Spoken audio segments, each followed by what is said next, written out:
Olá, queridos alunos, aqui professor Vieira. Estamos aqui para gravar mais um vídeo, né, ali para ajudar vocês. Já é uma tradição nossa já. Essas últimas avaliações do trimestre, né? Essas avaliações ali centralizadas. A gente aí gravar um vídeo aí com dicas aí para vocês estudarem, né? Ajudar ali o estudo de vocês. Isso aí eu acho que esse vídeo também vai ser de uma avalia muito grande, né? Até porque essa meia centralizada, né, o Colégio Militar de Santa Maria que realizou a prova, então a gente não tem muita certeza do que vai cair, mas não pode é, se fugir muito do que está pedindo a FOA, né? Apesar dessa FOA, na minha opinião, não está ajudando em nada, a FOA ela vem muito genérica, né? Ela vem lá o assunto, é, mas não está especificando, tem vem o conteúdo, mas não vem especificando muito bem o que vai cair, então praticamente é todo o conteúdo do segundo trimestre, tá, gente? Então é bastante coisa, então a gente vai aqui nesse vídeo aqui tentar resumir, né, o que pode aí ser cobrado de vocês na meia, né? Então a parte da Baixa Idade Média está dizendo ali que vai cair renascimento comercial e urbano e crise do sistema feudal. As cruzadas, né, que é um tópico também da Baixa Idade Média, ela não vai cair ali especificadamente falando, por exemplo, ali os tipos de cruzadas, aquelas cruzadas que a gente estudou, o objetivo inicial das cruzadas, mas não tem como. A história é um processo, tá, gente? Então, as cruzadas, elas colaboraram para o renascimento comercial e urbano, né? Os cruzados, quando fugiam lá das cidades árabes, quando eles fugiam da Jerusalém, quando voltavam de Jerusalém, eles saqueavam as cidades árabes, seus produtos eram comercializados nas estradas, ocasionando um grande fluxo de pessoas para aquela região, né, e originando as cidades medievais. Então, dizer que não vai cair cruzadas é leviano, né, pode ser cobrado assim nesse aspecto. As cruzadas também aceleraram a crise do sistema feudal. E se a crise do sistema feudal está no conteúdo da FOA, as cruzadas podem ser cobradas nesse sentido. Então, muita atenção, né, no que realmente é, pode ser cobrado, tá? Então, o próprio tema do renascimento comercial e urbano, surgimento das cidades medievais, né? Lembrar que a cidade medieval era uma extensão do feudo, né? Então, os excedentes agrícolas eram comercializados naquelas cidades, né? O surgimento ali das transações bancárias, a moeda começa a circular fortemente, né? As transações comerciais e monetárias vão ter um sucesso ali muito grande, vão ter ali o surgimento das feiras medievais, sendo que a feira medieval mais importante é de Champagne, depois ela vai cair em declínio e vai surgir a feira de Flandres, né? Ao surgimento de uma importante classe social que é a burguesia nasce nesse contexto do renascimento comercial e urbano, né? Há o surgimento ali das Hanzas, né, que são associações de comerciantes que atendiam o comércio entre as cidades medievais. As Hanzas também eram chamadas de ligas, a mais importante liga era a Liga Hanseática, né? A cidade medieval, as cidades começaram a crescer de uma tal maneira que elas viram que necessitava, não necessitava mais estar sob o poder do senhor feudal. Então queriam se libertar. Então começaram a surgir movimentos chamados movimentos comunais. A cidade que se tornava livre do movimento comunal se chamava comuna. Até que o senhor feudal viu que a situação estava muito turbulenta, né? Não queria mais entrar em conflito e aí ofereceu a liberdade através de dinheiro. Pagasse para o senhor feudal, né? O senhor feudal oferecia liberdade através de um documento chamado Carta de Franquia. E aí, para cada região, tinha uma denominação diferente. Comuna era apenas na França. Na Itália, República, Sacro Império Romano Germânico eram cidades livres e na Península Ibérica eram chamados de conselhos. As cidades medievais foram crescendo e o comércio foi aumentando cada vez mais, precisava de associações de comerciantes dentro das cidades medievais. Essas associações de comerciantes eram chamadas de guildas. E começou a surgir também uma outra atividade econômica, que era o artesanato. E as associações que atendiam os interesses desses artesãos eram chamadas de corporações de ofício, né? E praticamente tudo tinha a mesma finalidade, cada um com uma classe trabalhadora diferente. Regulação de concorrência estrangeira, regulação de preços. Então tudo isso era importante dentro do renascimento comercial e urbano. Crise do sistema feudal, então fatores que levaram à crise do sistema feudal: crescimento populacional, mudanças climáticas, a fome, a peste, estudar no detalhe a peste, que a gente viu bastante, né? Navios que estavam vindo do Oriente, né, infestado de ratos, as cidades medievais insalubres, né, uma sujeirada danada, proliferou ali o ambiente dos ratos que infestaram ali as pessoas e que matou um terço aí da população europeia. Lembrar que a peste era associada a castigos divinos, a fatores comportamentais e religiosos, isso aí alastrou ali a peste, devido ali a matou um terço, a maioria era camponês, o senhor feudal não queria abrir mão da produção, o camponês se revoltou, o camponês tinha que trabalhar às vezes 2, 3 vezes, 4 mais para compensar a morte do camponês que havia morrido da peste, e aí originaram aí as revoltas camponesas, também conhecidas como jaqueries.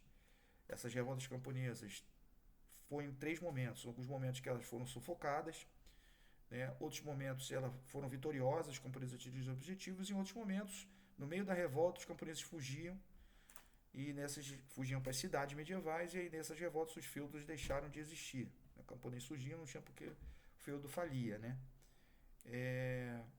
A Guerra dos 100 Anos, né? Lembrar a disputa, os motivos que levaram à Guerra dos 100 Anos, como a disputa do trono francês, a disputa pela Feira de Flandres, uma guerra que foi vencida pela França, a partir do aparecimento de Joana d'Arc, né? A ascensão da burguesia, a crise religiosa, né?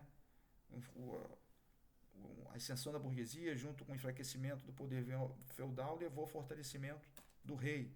Então, aquela parte final dos slides dá uma atenção ali, esses fatores que colaboraram com a crise do sistema feudal. Lembrar que o acontecimento que marcou o fim da Idade Média e o início da Idade Moderna é a tomada de Constantinopla pelos turco-otomanos.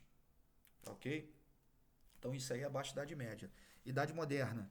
O primeiro assunto da Idade Moderna é o assunto mais extenso que a gente estudou, né? Que é o absolutismo monárquico e o mercantilismo, a formação dos estados modernos. Então, os antecedentes dos estados, os antecedentes que levaram à centralização dos países. Então, estudar Guerra da Reconquista, o que foi a Guerra da Reconquista, Guerra dos 100 Anos, mais uma vez, que foi importante pela centralização da França. Guerra dos 100 Anos, uma questão de Guerra dos 100 Anos está cobrando crise do sistema feudal e centralização da França. Então, se liga aí na Guerra dos 100 Anos. Guerra das Duas Rosas, também estudar essa guerra, né, a disputa ali após a derrota inglesa na Guerra dos 100 Anos. Duas disputaram o trono, a casa dos York e a casa dos Lancaster, representada por duas rosas, né? Rosa branca pelos York, a rosa vermelha do Lancaster. Na realidade, quem ganhou não foi nenhuma nem outra, foi uma terceira rosa que entrou, a rosa dos Tudor, né? Que deu origem ali à centralização da Inglaterra. Estudar, como a gente está falando, a centralização de cada país, né? Como se originou a centralização de Portugal, como se originou a centralização da Espanha, como se originou a centralização da França, como se originou a centralização da Inglaterra, nomes de reis. Importante saber nomes de reis, principalmente da França e da Inglaterra. Da França ali, Luís XIII, Luís XIV, L'État c'est moi, o Estado sou eu, o Rei Sol, é importante. Na Inglaterra, principalmente Henrique VIII e Elizabeth I, né? As características do Estado moderno, que levou o Estado a se centralizar, então as características do Estado moderno. As características do Estado absolutista, também importante também saber, né? Que o rei agora, a centralização da pessoa do rei, né? O rei agora ele manda, coisa que não acontecia, né? Na época do feudalismo.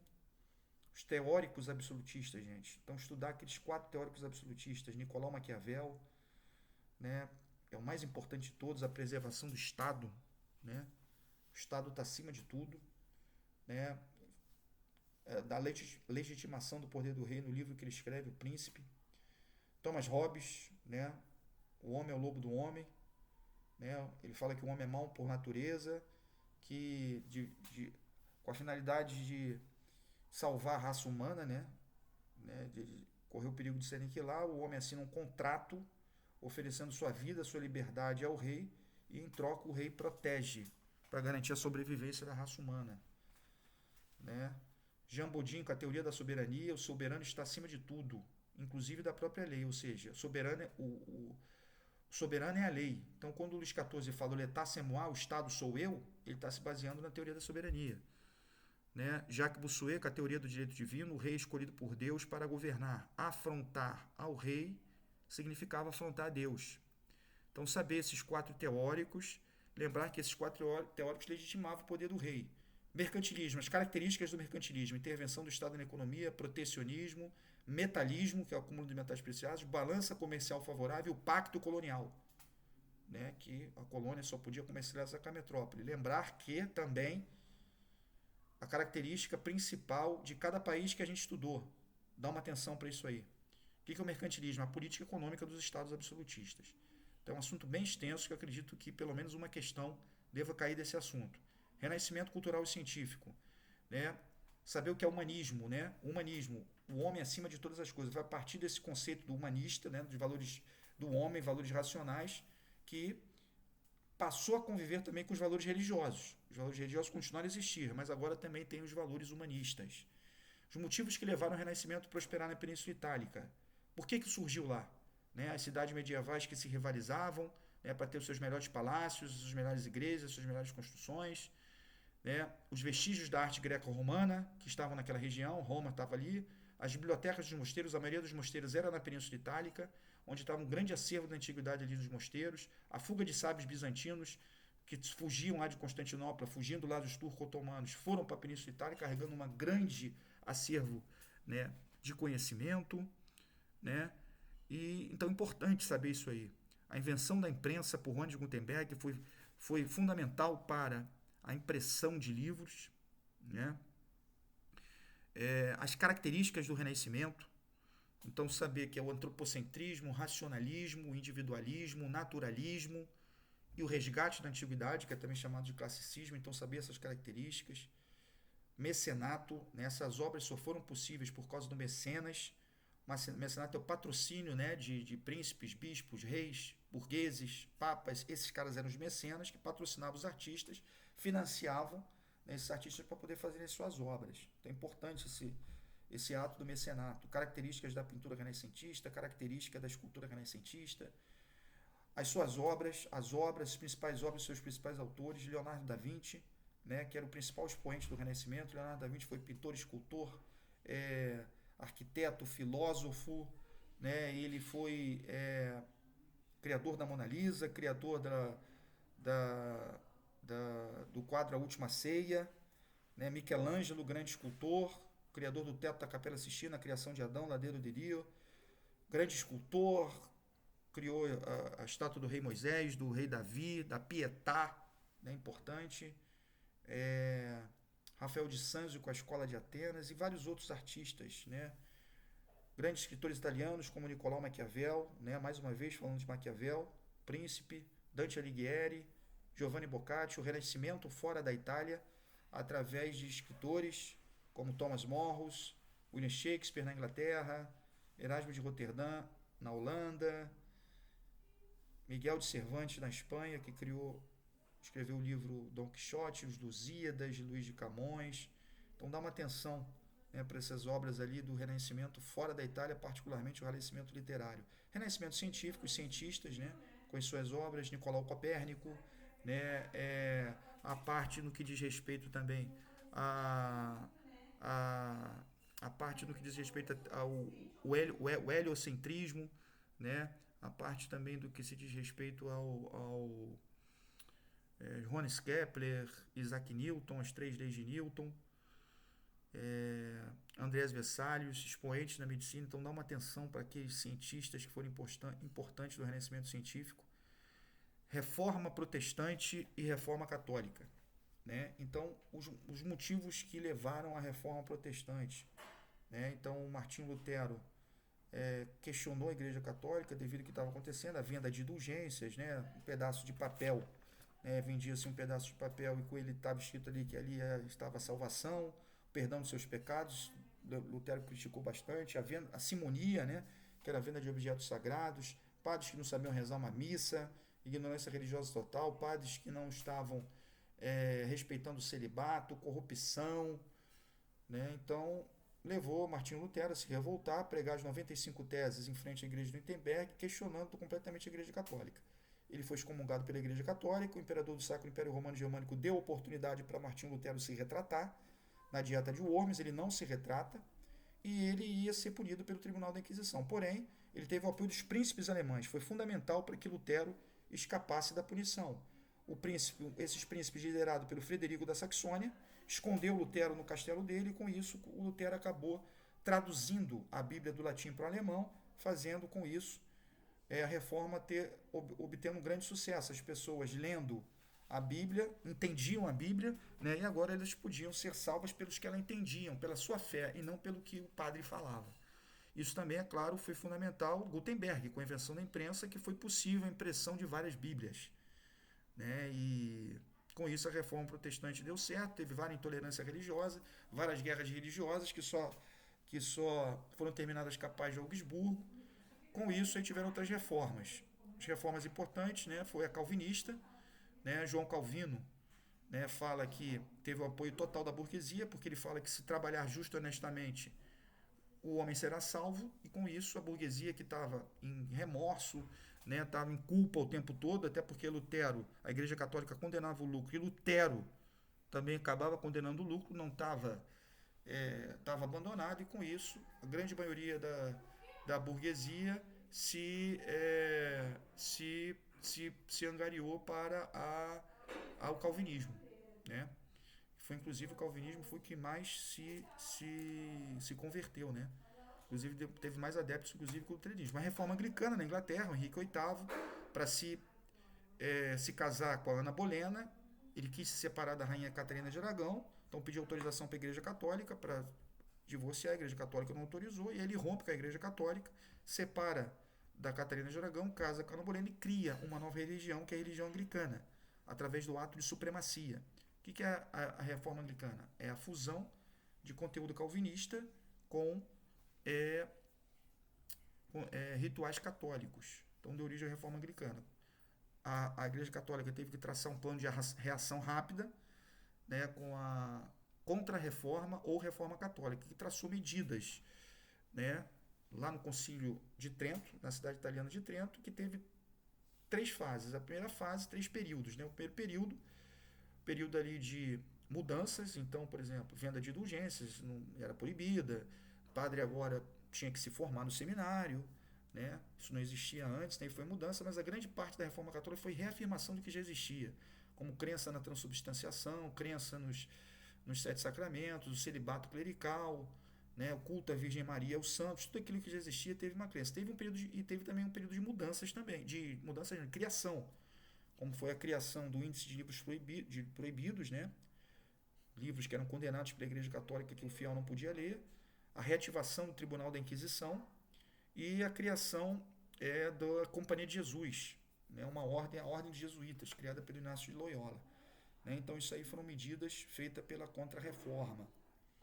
Expansão marítima, né? Então é importante também estudar a expansão marítima, principalmente no que diz respeito às características que levam ao pioneirismo português, né? Ausência de guerra, exposição geográfica favorável, centralização prematura, né? Importante, escola de Sagres, aliança do rei com a burguesia mercantil, aliança do rei com a nobreza, avanço tecnológico, tudo isso foram fatores que levaram ao pioneirismo português. As descobertas portuguesas, desde a tomada de Ceuta até o descobrimento, entre aspas, do Brasil, no ano de 1500, a volta do périplo africano, focar em cada uma daquelas descobertas é importante, né, do que Portugal viu. A expansão marítima espanhola, através do descobrimento da América e da viagem de circunnavegação, né, e dá uma atenção também para a divisão do mundo entre Portugal e Espanha, tá? A Bula Intercoitera, né, que foi o primeiro tratado em 1493, que 100 léguas do oeste de Cabo Verde, a oeste era terra, a direita, né, era terra portuguesa, a leste portuguesa e a oeste espanhola, e depois, um ano depois, essa linha foi tracejada para 370 léguas, e aí pega parte do Brasil, né, que é o Tratado de Tordesilhas. Então dá uma atenção para isso aí também. Portugal e Espanha ficaram se tornando as duas grandes potências marítimas. E, para finalizar, os reinos africanos em geral. Está escrito lá África Atlântica na FOA, mas estudem todos os reinos africanos, principalmente ali da região do Sahel. O reino de Mali, né, o reino de Mali, que é governado ali, o soberano que se chama Mansa, o mais próspero foi o Mansa Musa, que fez o reino de Mali prosperar fortemente. Ele, por se converteu ao islamismo, ele, para cumprir uma obrigação, foi lá para Meca e trouxe uma efervescência cultural muito grande para essa região, né, ali do reino de Mali, trazendo uma efervescência cultural muito grande. O reino de Songhai né, que apropriou o reino de Mali, era uma dinastia muçulmana e que se apropriou ali toda a extensão territorial. O reino de Gana, que foi o primeiro, né? Eu acabei pulando. O reino de Gana, que era responsável ali pela Terra do Ouro, né? O nome do soberano é rei, né? Então prosperou ali também naquela região, que depois foi apropriado pelo reino de Mali. Fala um pouco dos griotes também, tá, gente? Os griotes eram os contadores de histórias, então tudo que se sabe dessa região foram através dos griotes, a história oral. Eles foram passando de geração para geração os antepassados. Então é importante também falar sobre isso aí. E os reinos da África Atlântica, que foram os reinos responsáveis pelo fornecimento de escravos para as Américas. Né? Então nós temos aí o reino de Benin, né? Que é responsável pelo povo sudanês, onde fica ali a região da Daomé, da Nigéria.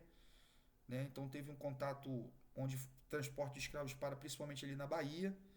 Então teve ali também grande contato com o português, fez o reino de Benin prosperar, relação diplomática muito forte, fez o reino de Benin prosperar, teve contato também com holandês, com mercadores também ingleses, e aí o reino de Benin cai, né, para o imperialismo europeu, né, o inglês, a Inglaterra toma, né, e prende ali o Obá já no finalzinho do século XIX, em 1897. O nome do soberano do reino de Benin se chama Obá, que acumulava, né, as funções de chefe político, chefe religioso e chefe militar. E o reino de Congo, né, que é responsável pelo fornecimento, responsável pelo povo banto, né, pelo fornecimento de escravos aqui para a nossa região, para o Rio de Janeiro, também em Pernambuco, também em Minas Gerais. E o reino de Congo, uma parte mais importante, que ele acaba se convertendo ao cristianismo para poder melhorar, né, as suas relações com Portugal.